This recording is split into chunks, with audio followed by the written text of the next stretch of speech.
آپ کے لیے تنخواہوں کا پیسہ نہیں ہے، آپ کے ساتھ ترقی کاموں کے لیے پیسہ نہیں ہے، تعلیم کے لیے پیسہ نہیں ہے، صحت کے لیے پیسہ نہیں ہے، اس لیے کہ 47,000 کل قومی آمدنی میں سے 41,000 ارب آپ قرض اور سود میں دیتے ہیں، کیسے آپ ترقی کریں گے؟ اس لیے میرے دوستو، اللہ نے ہمیں موقع دیا، ہم سودی نظام کا خاتمہ کریں گے۔ اللہ نے ہمیں موقع دیا تو جتنا پاکستان کے بنجر زمین ہے ہم یہ نوجوانوں میں تقسیم کریں گے انشاءاللہ تعالی، انشاءاللہ تعالی، اس لیے تاکہ یہ اس کو آباد کرے۔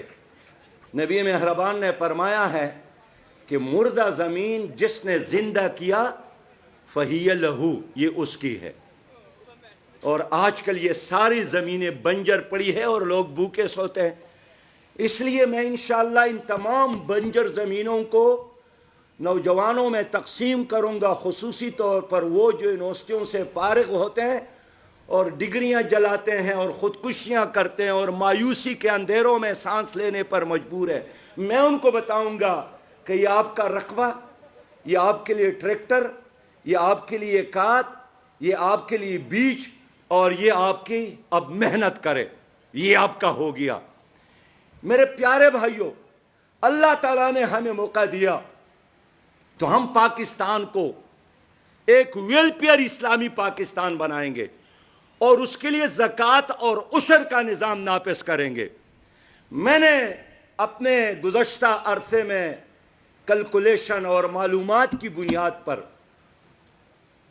میں بات کرتا ہوں کہ اس وقت صرف 31 لاکھ لوگ انکم ٹیکس دیتے ہیں اور اس میں بھی اکثریت سرکاری لوگوں کی ہے، لیکن زکوٰۃ اور عشر کے نظام کے نفاذ سے 7.25 کروڑ لوگ 2.5% اللہ کا حکم ہے وہ بیت المال میں جمع کریں گے۔ تو آپ مجھے بتائیں کہ 31 لاکھ لوگوں کو آپ نہ چھوڑے وہ اچھا ہے، یا 7.25 کروڑ لوگ اللہ کے حکم پر زکوٰۃ دے دے جس کے نتیجے میں اس کا رزق، اس کا خوراک صاف ہو جائے گا، وہ بہتر ہے۔ وہ اللہ کے نظام اور یہ بندوں کا نظام، اس لیے اللہ نے موقع دیا تو ہم اسلام کا نظام معیشت، عشر اور زکوٰۃ کا نظام نافذ کریں گے۔ اور یہ کوئی افسانہ نہیں ہے، 1000 سال یہ نظام چلا ہے۔ خود میں جس دیر اور ریاست سوات سے تعلق رکھتا ہوں، وہاں یہ نظام ہمارے زمانے میں تو ختم ہوا، لیکن ہمارے بزرگوں کے زمانے میں یہ نظام قائم تھا۔ اللہ نے ہمیں موقع دیا تو 100% شرع تعلیم میں اضافے کے لیے ہماری کوشش ہے کہ ہم تعلیم کو غریب کے لیے مفت کریں گے، اور یہ ممکن ہے۔ آپ کہیں گے یہ سیاسی سٹیٹمنٹ نہیں ہے۔ میں جب فائنانس منسٹر بنا تو ادنا سے لے کر میٹرک تک میں نے تعلیم مفت کر دی، اور آج بھی خیبر پختونخوا کی سکولز میں، سرکاری سکول میں کتاب مفت مل رہا ہے۔ میرے بعد پھر پنجاب کی حکومت نے فیصلہ کیا تھا۔